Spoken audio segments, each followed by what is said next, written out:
All Hit Radio.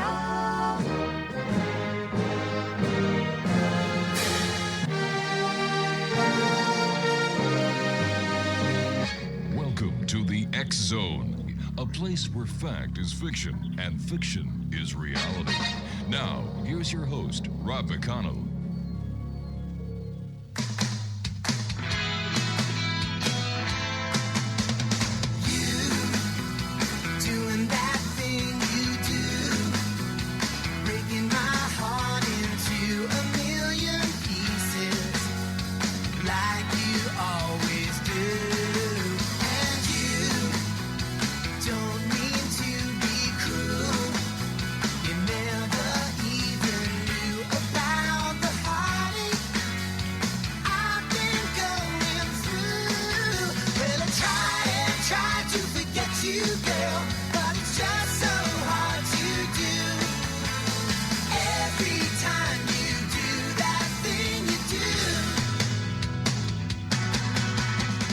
And good evening, one and all, and welcome back to the X Zone. I am Rob McConnell, and for the next 2 hours, I'm your host and your guide as together we will cross the time-space continuum to this place that I call the X Zone.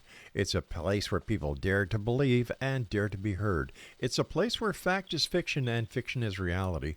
The X Zone comes to you Monday through Friday from 10 p.m. Eastern until midnight, right here from the studios of the X Zone Broadcast Network in St. Catharines, Ontario, Canada, on the Talkstar Radio Network, Mutual Broadcast Network, and of course, X Zone Broadcast Network, and on your hometown radio, Classic 1220 CFAJ AM here in St. Catharines. They're just down the road, a great bunch of people, and they stream us on classic1220.ca.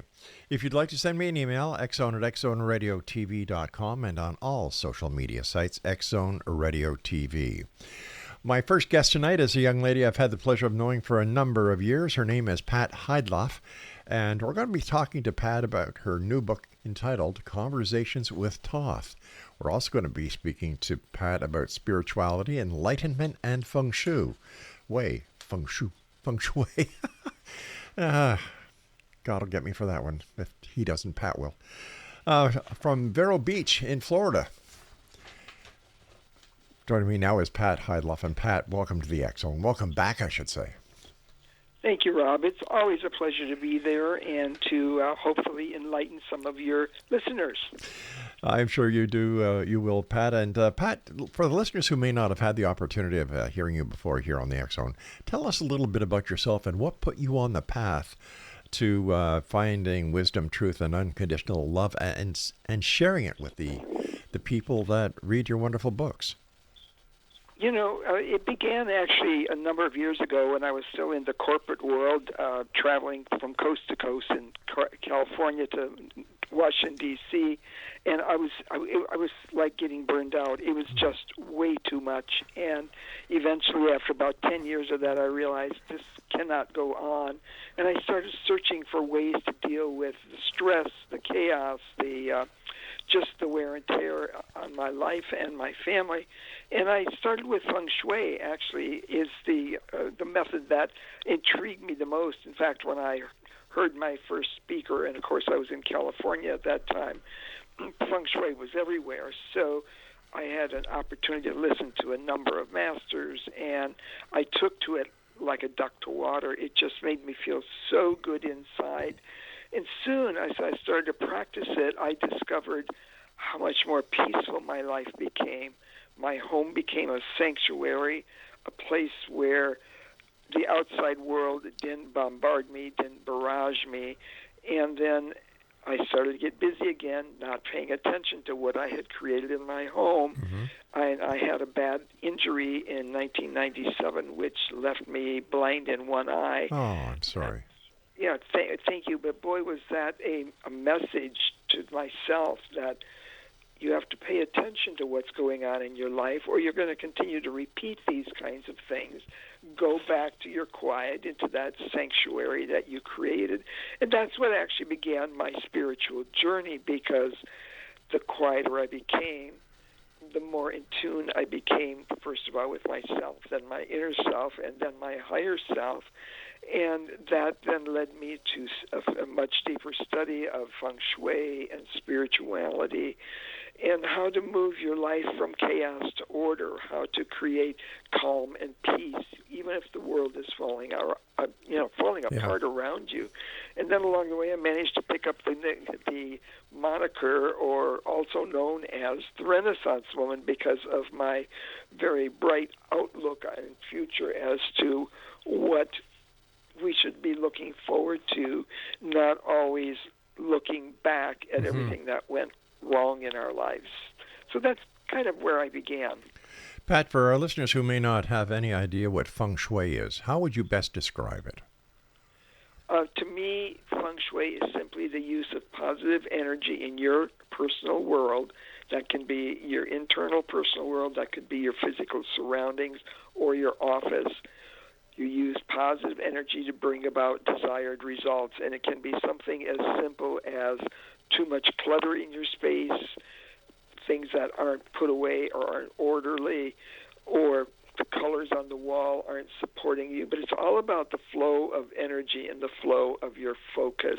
That's as simple as I can get. Otherwise, you then have to start getting into the process of how do you really do that. And there are simple explanations for that too, but certainly anybody that unclutters their world physically, mentally, spiritually, will be in a much better place very quickly. I know here in Canada for a fact that the casinos as well as major banks use Feng Shui consultants to come in and do Feng Shui analysis of their financial property, so that they could get the best not only for their customers but for themselves as well. That's absolutely right. Businesses are part of my clientele because they want to maximize their profitability, their productivity, their engagement of their employees. Think of it like a river. Your employees' attention is always flowing somewhere. The question is their attention flowing to where you want it to flow, to the betterment of your business, to your clientele, to your customers? And the same happens in the home. If you want to create a more peaceful home and have the energy flowing so that your life is more calm, more peaceful, more stable, then you can adjust the energy flow in your home as well. It's not exactly magic, but it has a very magical response in that it is all about the energy, and we all are energy, and everything in our life is or has energy. So if you can control it, get it control in yourself and get it in control in your home and in your business world, you're a step ahead of the game and will be able to be much more profitable, efficient, and effective. When did the spirituality and the enlightenment in your life happen? Was this after your accident, before you discovered Feng Shui? The accident is what I'm going to say awakened me. Oh. It made me realize that, am I missing messages? What is going on here that is I need to change? Because I'm thinking, this isn't normal. I mean, I shouldn't be reacting this way, or these things shouldn't be happening to me. And that's what started my really deep search, which then led me to write my second book, which is called Looking Within. And you and I have actually spoken about that book in the past. But it takes you on a deep journey into your personal world within and finding your creator. And Thoth talks about this a lot, and in fact refers to the book Looking Within as the teaching tool for some of the messages he wants to bring to planet Earth at this time.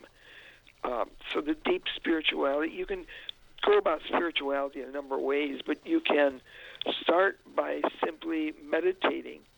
If you don't meditate, you can pray. If you don't pray, you can simply go on a quiet walk and contemplate. My favorite way of doing it is using journaling. I love to journal, and it's a matter of picking up a book and a notebook and just quieting your mind and letting the words from your heart center flow onto the paper. And it's amazing how much peace and quiet that will give you. And also, that's how I've written most of my books. Pat, do you find that time seems just to be speeding up? That what seems to be, a couple of hours is now a day or an evening, and time just seems to be flying by. Do you have any idea on why this is happening? I think it has to do with the fact that the whole astrological clock, so to speak, has started. Things are changing so rapidly, and some very major planetary movements are being made that haven't been come together in some 250 years in some cases, and all of this seems to condense our time. And the electronics that we now use also seems to steal our time, whereby it's wonderful because we can get on a radio call like this, and your messages can be around the world in seconds. Yeah.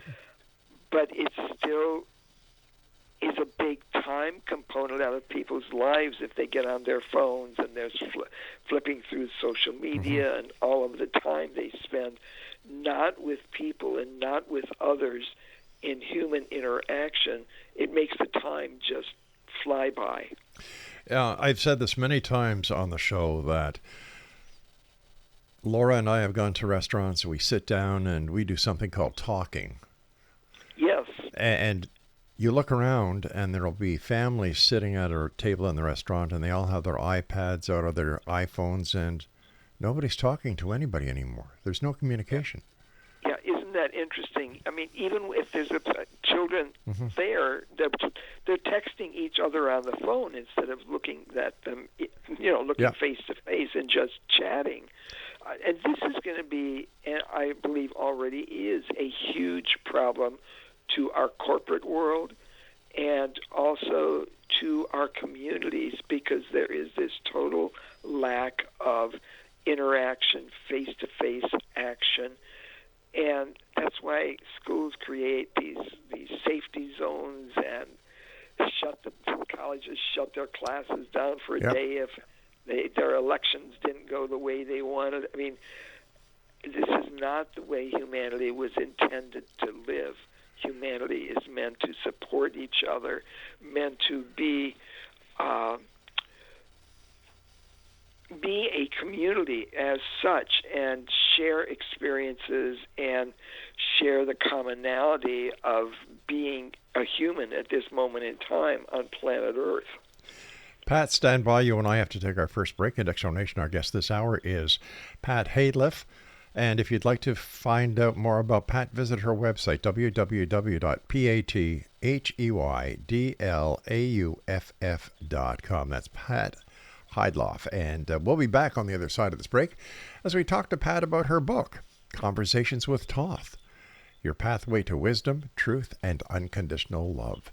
This is the X Zone. I am Rob McConnell. And it's another week here in the X Zone.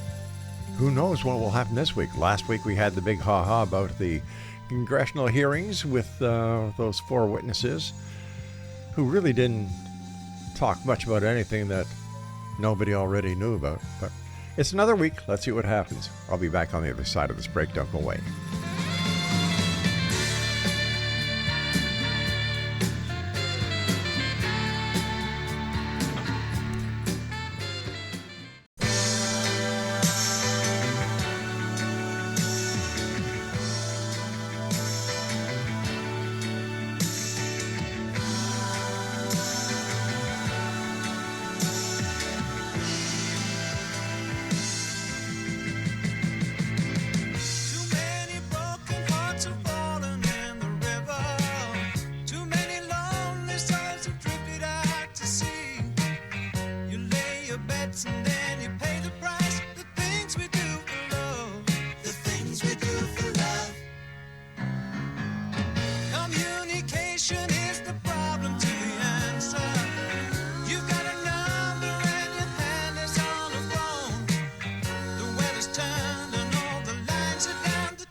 like walking in the rain and the snow when there's nowhere to go.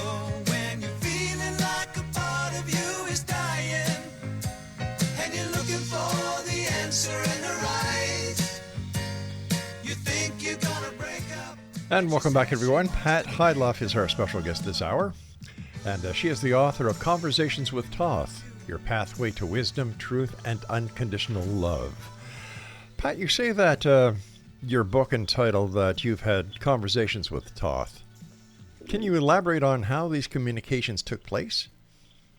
You know, it's interesting. They actually all took place through my journaling process. One morning I started journaling, and all I could hear was his voice talking to me and saying, let's go, let's get to work. And that was all a journaled process where it's like he would take me on these journeys every day into whatever experience he wanted me to learn so that I could then share it with the reader and with anybody that's involved in the whole process of creating a better life. I got to tell you, it was a profound dialogue with this ancient Egyptian god, and we talked about everything from self-discovery to enlightenment to love, and he kind of weaves through experience a roadmap connecting the human to the Creator, or reconnecting the Creator, and finding inner truth and wisdom and truly unconditional love. What was it like for you the first time that you realized that you were communicating with Thoth, and Thoth, who was, part of the ancient Egypt dynasties? It was somewhere between gratitude, awe, and just so inspiring, a little frightening, because I've never dealt with a spiritual guide like this before. And he was such an impressive and important historical figure in ancient Egypt that you just want to listen. You just want to hear the words flow. Mm-hmm. And the more he spoke, the more fulfilling the process became.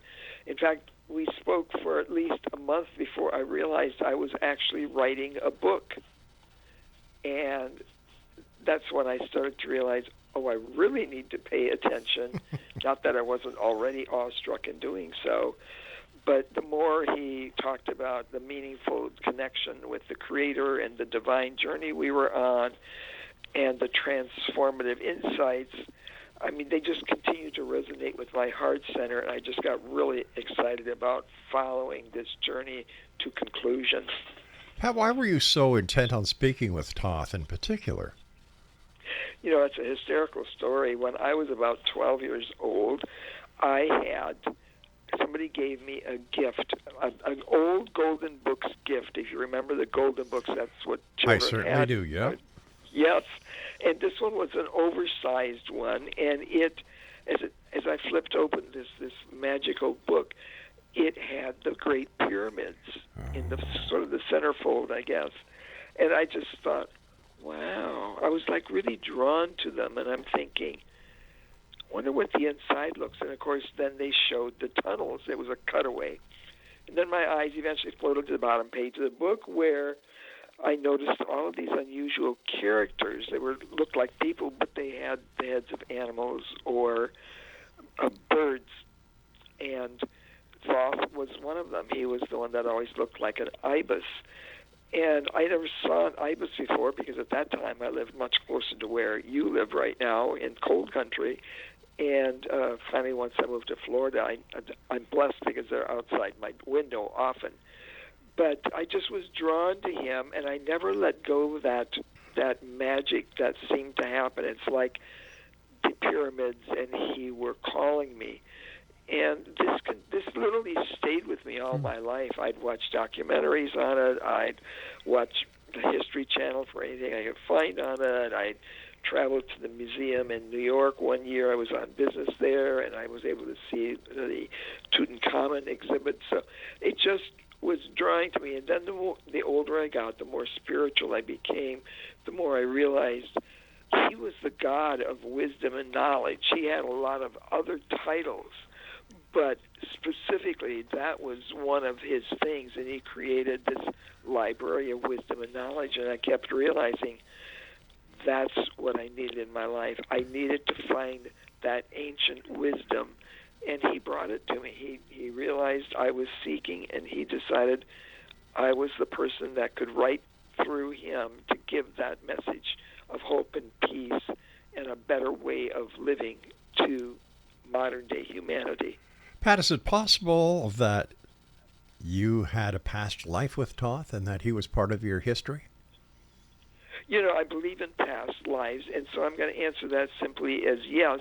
And in the book itself, he tells a story of way back when, which I suspect your readers are going to love. He was actually born, as I know it, as an Atlantean. I don't know how much of a life he had before then, but he actually adopted me as a little boy in Atlantis, and he left Atlantis as Atlantis was being sucked into the ocean, and we flew, mind you. He hid me on this flying apparatus and landed in Egypt, and he hid me until he had a safe place where we could go.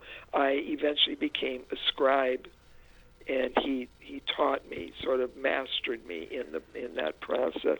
So yes, I don't know if there have been lives between that very first life and today, but I definitely know he has been with me in some way, whether quietly behind the scenes or overtly like this. So yes, there was one time I know for a fact, and then he relates that story to me in the book. Do you think that the fabled Atlantis will ever be found?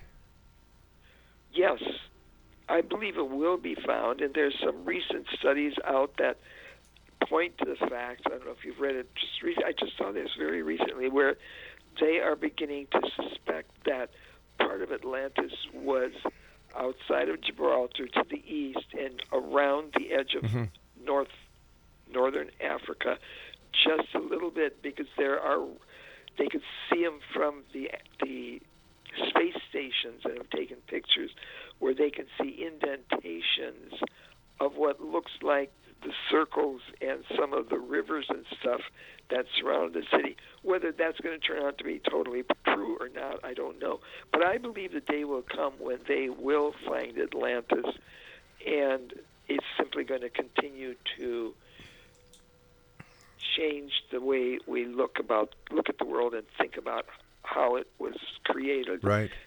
And the whole ancient alien concept. I mean, I think there is so much to unearth there. Yeah, I was just going to ask you if you thought that there was an E.T. Atlantis connection. As I said, I don't know where where Thoth came from, but I don't believe he was born in Atlantis. I believe he was placed in Atlantis, which means he came from somewhere in the universe. Right. The question is where, Pat, why do you think Thoth's conversations or messages are so important for people to hear today? Well, to be really simple, the world is broken. Truth is non-existent. God, I prefer referring to God as our creator, is no longer a connection for many people. The government doesn't have any truth basis. You need that foundation of truth first. You need to be connected, and you need to go back to being what Thoth was and brought to Earth in many of the earlier times. I mean, the elections recently have just shown that the world is in great upheaval, and we are losing leaders left and right in not just the United States, but around the world. Yep. And truth, wisdom, and unconditional love are what are missing right now, but Thoth firmly believes they are very much on the way back, that we need to restore honesty, integrity. Families need to be rebuilt before communities and nations can be rebuilt. Compassion, respect, equality, and love need to be reestablished. Where do you think we went wrong?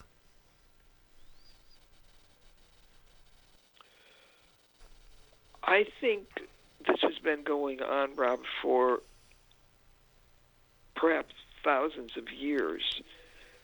And greed and power overcame the weaker.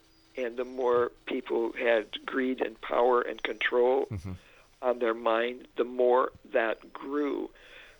This isn't a problem that just happened yesterday or last year or the last millennium. I mean, It has been on the move for many, many generations. In your opinion, or based on your conversation with Thoth, why did this happen? Like, what was the catalyst behind all these changes that we're seeing today? I think Thoth came to me as, I mean, there's a number of spiritual guides talking to a large number of people nowadays. And I think Thoth came to me to kind of warn people that it's time to change. You need to change. You need to rewrite humanity and planet Earth so that it can become that space the Creator created, a place of respect and almost holiness in kind of a loose term, for a way for humanity to live. Humanity was not meant to live this way. They were meant to live in compassion and purpose and helping each other, and not in the power struggles that are going on. And Pat, we're going to have to take a break here, so please stand by. Exonation, our guest this hour is Pat Heydlauff, and she is the author of Conversations with Thoth, Your Pathway to Wisdom, Truth, and Unconditional Love. And her website is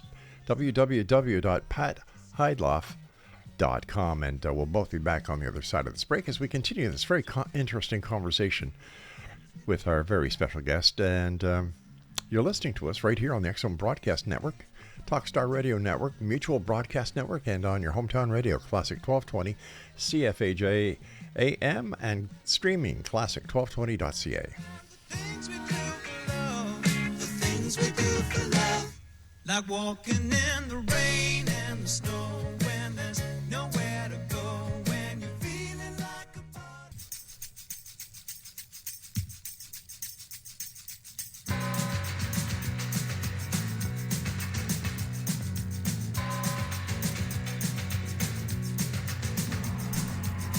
All the old paintings on the tomb, they do the sand dance, don't you know?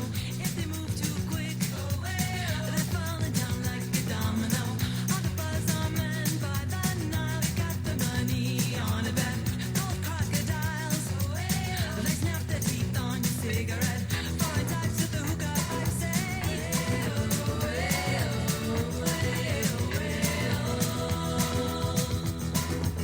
Walk like an Egyptian.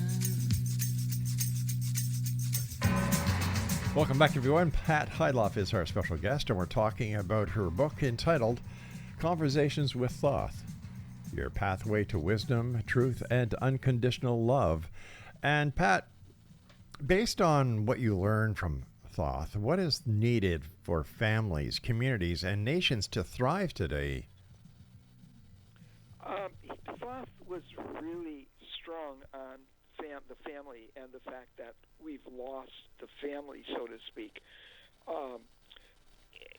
Respect for each other, respect for elders. He points out that the family is the first place a child learns to negotiate, the first place they learn respect for their elders or their younger, the first place they learn how to do teamwork, how to choose friends, how to be safe, and that's not being done anymore because the family is so splintered, and there's a lot of reasons why for that, but the family needs to come back together so that it can build the communities, because until you rebuild the family, it's hard to rebuild the community, and until you rebuild the community, you really can't rebuild the nation, because right now the nation needs to restore honesty, integrity, equality, respect, and compassion for each other, including love and joy.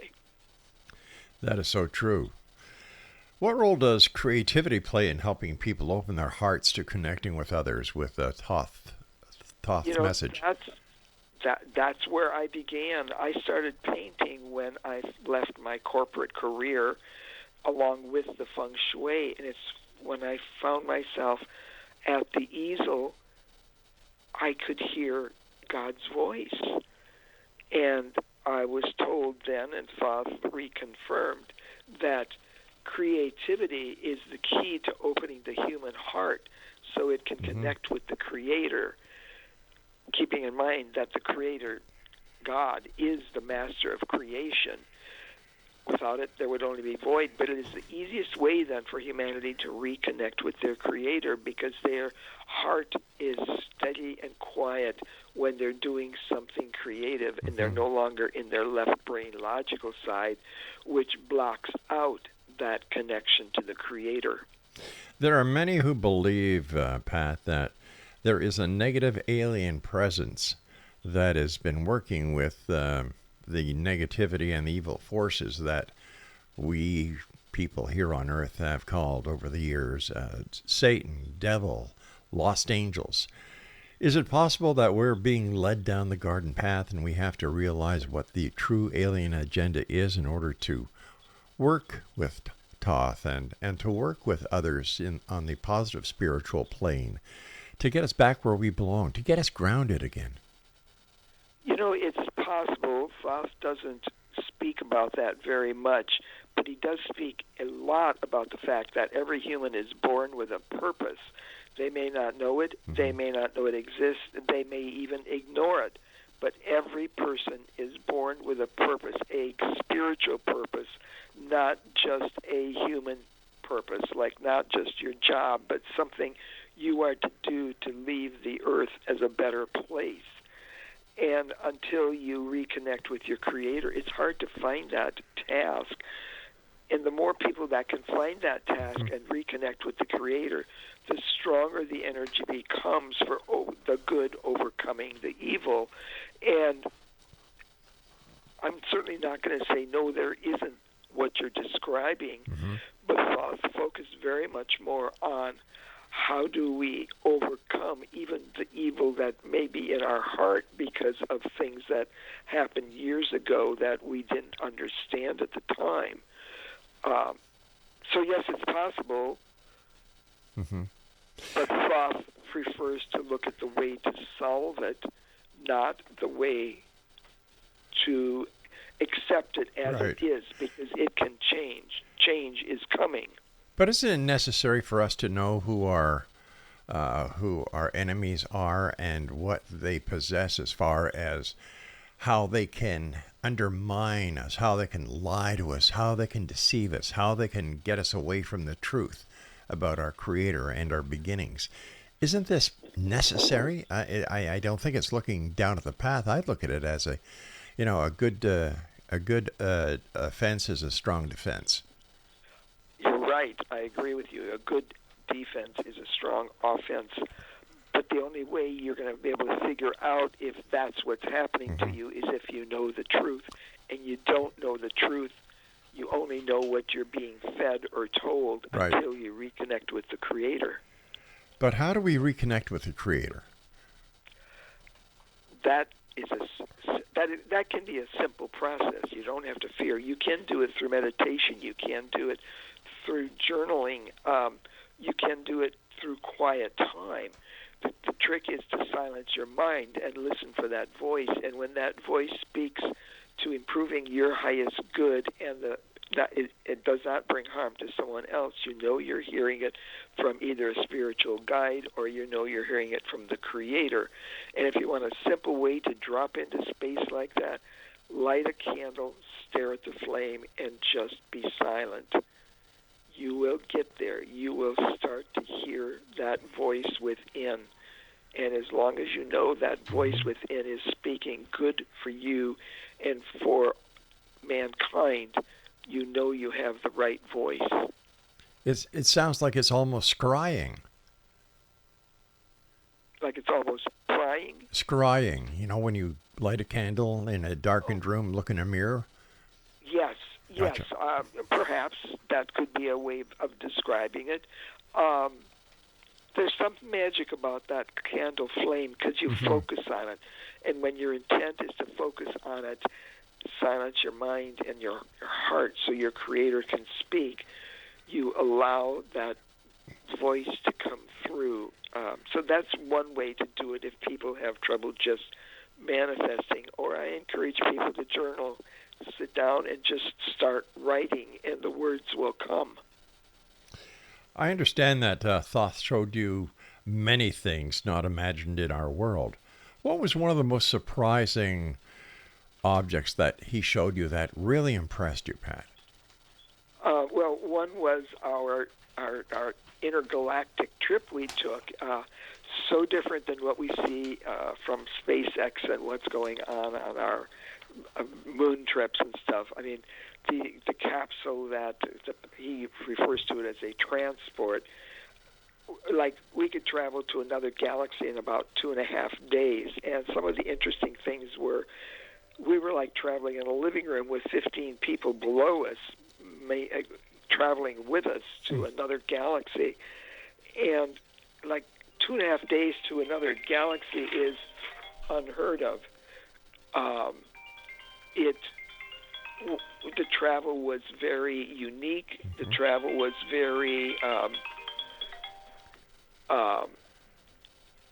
smooth. We went to holding space out in the universe somewhere until it lined up where it'd be best to move into the next galaxy. And it had none of the features that you expect from it. The people were wonderful on the other end, even though they didn't look like us. They were very cordial. They were very friendly. Obviously, Thoth had traveled there many times, and they referred to him as His Excellency. We always took our own food because our systems did not match their digestive systems. And we also always, if I was being dressed for formal wear, I'd have long gloves on all the way up, like opera gloves, and my body was completely covered, that I was not to touch them and I was not allowed to let them touch me in order to protect our ecosystem and their ecosystem. And there was something about 37 degrees that was very interesting because that is the altitude or the angle this rocket or this transport took off from planet Earth. And he said it had something to do with gravity. There was something about that angle of a degree, and it's like they just totally went through any pull from gravity. Like we were so far away by the time we got up from our just normal chairs. We were seat belted in, but it's like we were sitting in your living room, not in a capsule of any kind. That was truly amazing, as were the people on this galaxy we visited. Beside that, I think their health system and their healing chambers were unique. They had crystals that they worked with to heal people, and they were more, again, like a capsule. They also created their food and always had enough food on supply to feed that community of his for 2 years in case something happened to the food source. There were just so many things that he showed me. And he said, of many of these things we will eventually create on Earth, but it's going to take us years to catch up on it because it has taken us so long to grow through this process we've gone through for at least, I would say at least 3 millennia to 5 millennia. Pat, why do you think that people like Thoth, extraterrestrials, the good guys, I'm not talking about the negative ones, Right. why don't they just make themselves known once and for all in such a way that the governments of the world cannot deny their presence and start the healing process? I don't know the answer to that, but I do know there are many people that they are speaking to, and they are speaking to them in a way that is in modern-day language, not associated with the ancient Egyptian language. For example, Thoth, I always thought was this really stern, very powerful, don't go near him type person as you looked at the carving on the Egyptian, walls. Right. And really it's very personable, very well liked everywhere he went, any place he took me. I don't know why. Perhaps they want new people to carry on the message in the new millennium, and I know that it has a lot to do with the fact that we have now moved out of the Piscean age into the age of Aquarius. Perhaps they simply want people that are still alive in the age of Aquarius to teach the next generation rather than them coming back. And as he reminds me once in a while, I do a few other things besides talk to you, which he has a very cryptic sense of humor. All right, you and I have to take our final break. Pat, please stand by. And Exonation, our very special guest this hour is, Pat Heydlauff. And if you'd like to visit our website, it's PatHeydlauff.com. And she's the author of Conversations with Thoth, Your Pathway to Wisdom, Truth, and Unconditional Love. And we'll be back as we wrap up this hour here in the X Zone with yours truly, Rob McConnell. So whatever you do, don't go away because we still have a lot more to talk about.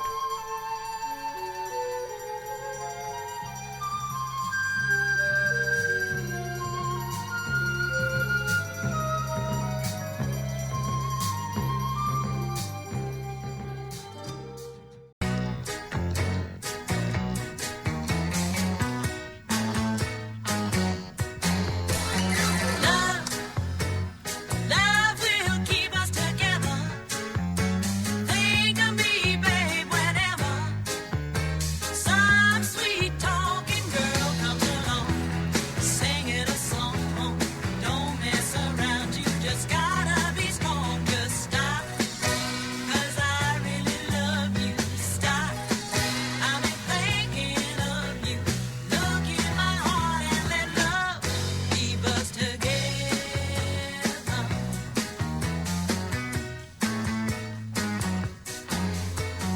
You belong to me now. Exonation, our guest this hour is Pat Heydlauff, and she's the author of Conversations with Thoth, Your Pathway to Wisdom, Truth, and Unconditional Love. And first of all, Pat, thank you so much for joining us tonight. Always a great pleasure to you, and congratulations on your book. Thank you very much, Rob. Always a pleasure to be with you. Is Thoth the only guardian or guide or spirit that you've communicated with in the past? I've also worked with the Pleiadians. I have worked with other guides that are, at one time, one was my grandmother. Guides come for sometimes a season, and sometimes guides come for a lifetime.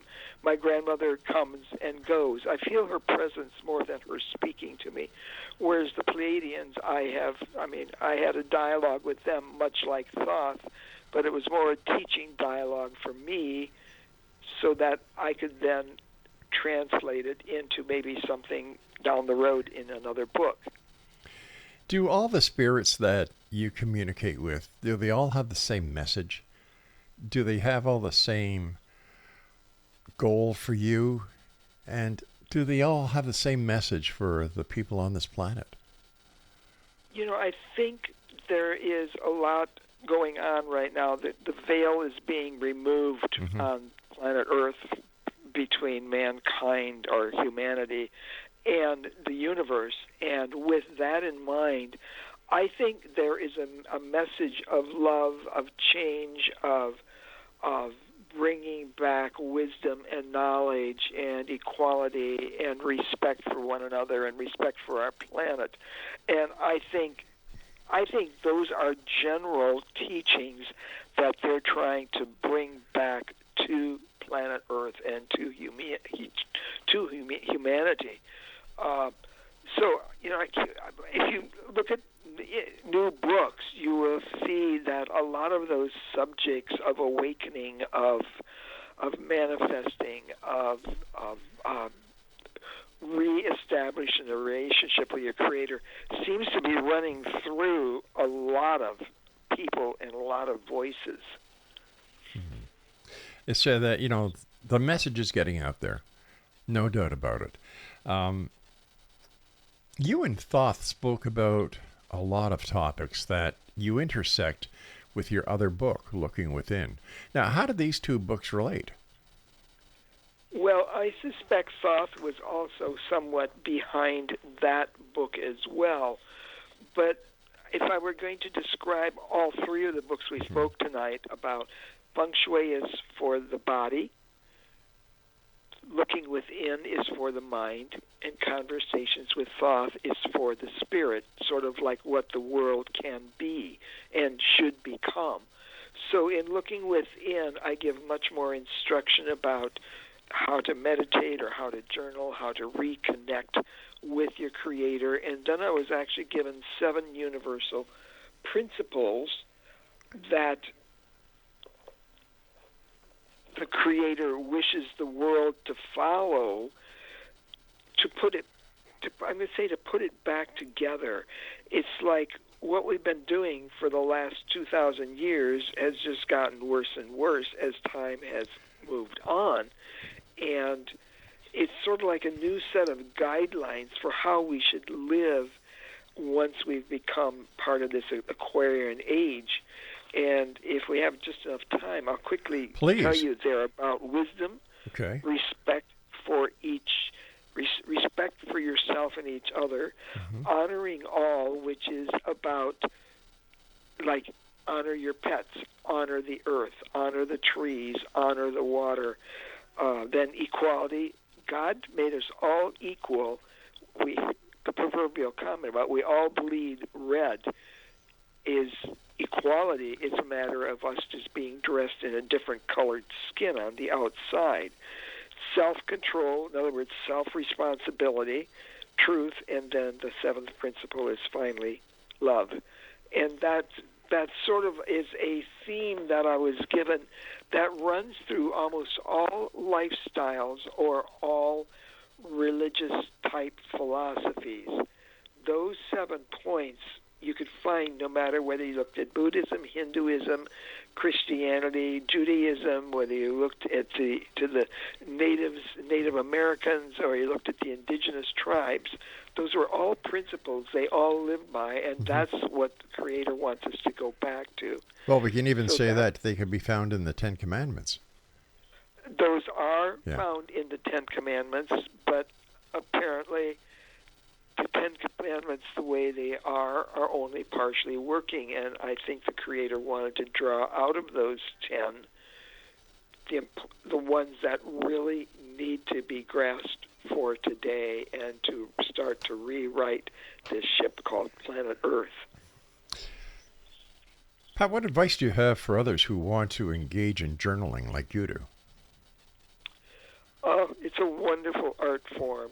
Literally pick up a pen and a notebook and start writing. I know the first time I started writing, I started to write the words, well, good morning, Lord, here I am. I don't know what I'm supposed to be saying, but I'm writing. I was told I needed to journal, so I'm writing.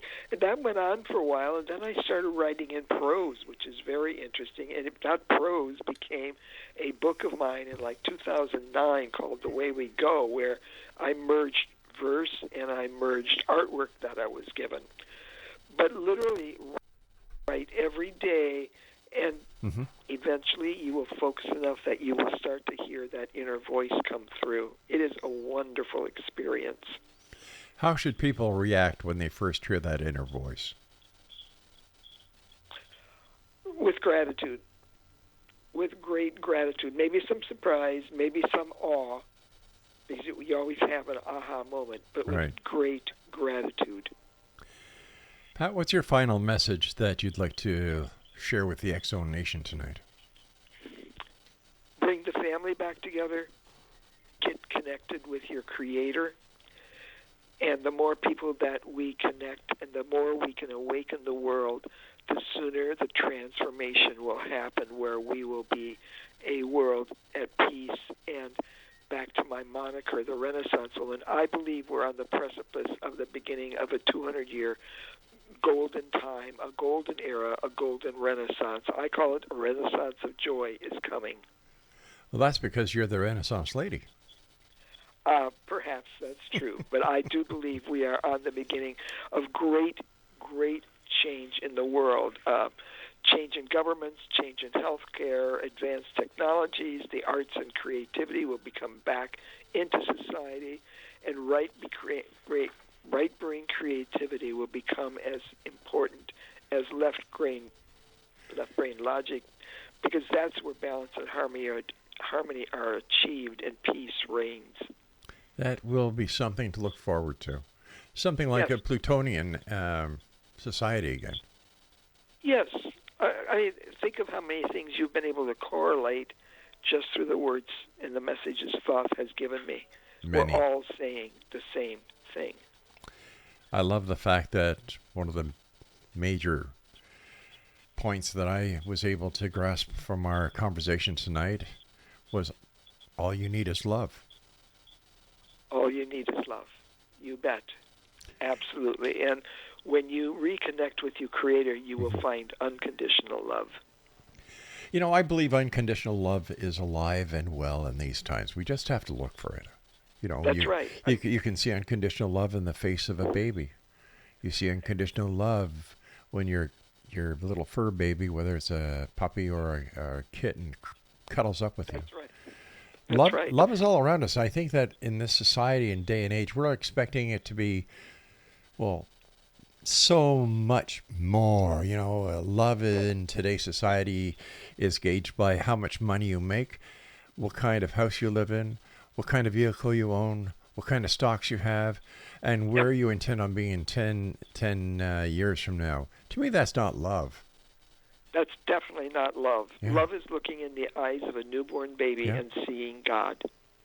It's that simple. Yeah. Love is in your heart. Love is in that dog you cuddle and hold. Love is in that baby you nurture and help grow. Love is in the bird that lands on your tree branch outside your window and wakes you up every morning singing. I mean, this is a world built for, around, and on love, Yeah. and it needs to return to that. You know, I've got a very simple saying. Life is simple. We complicate it. Because for some reason, Pat, That is very true. My simple saying is everything you think, say, feel, and do matters, because that's how you create your tomorrow. That's very true. That's very true. And, you know, people need to slow down. They need to put their iPhones down. They need to start communicating with each other, taking more interest in their children. You know, finding out, sitting down at the supper table and talking to each other instead of looking at social media pages. And I just think that we've gone overboard. And I'm very happy to see that there are some school boards in Canada and the United States that are saying, sorry, you can't bring your iPhone to school. You know, back. Yes, I think that's wonderful. Or check it at the door Exactly. or something, because it just takes away so much of that interaction and that connectivity and that love that should be there. You know, when I was a child, if we needed to communicate with somebody, Mom gave us each a dime to use the payphone if we needed help. Yeah, isn't that true? Yeah. Life has changed since you and I have been children. That is for sure. One thing about the journaling that I want to mention is God listens to us, but also talks to us. That's a two-way street. Once you're tuned in, and it can be in meditation as well, once you're tuned in, it's a two-way street, 24/7. Pat, tell our listeners how they can find out more about you and where they can get your books. PatHeydlauff.com is the website, And I'm on Facebook. I'm on Instagram. You can get my books on Amazon anywhere in Canada, in the United States, in Australia, in England, wherever Amazon books are carried. That's where you can find my books, as well as on my website, www.PatHeydlauff.com. Pat Heydlauff, my friend, thank you so much for sharing your time and your experiences with Thoth with each and every one of us tonight. And God bless you. Take care of yourself, my friend. And once again, the very best of the season to you and yours. Thank you, and the same to you, and thank you to all your listeners. Good night, Pat. Good night. Exonation, I'll be back on the other side of this very short break as hour number 2 of tonight's show starts right here on the X Zone Broadcast Network, Talkstar Radio Network, Mutual Broadcast Network, and of course our good friends at Classic 1220 CFA JAM, streaming us at classic1220.ca. And I can't wait to feel you touching me again. With you I'm just another woman in love. So pardon me if I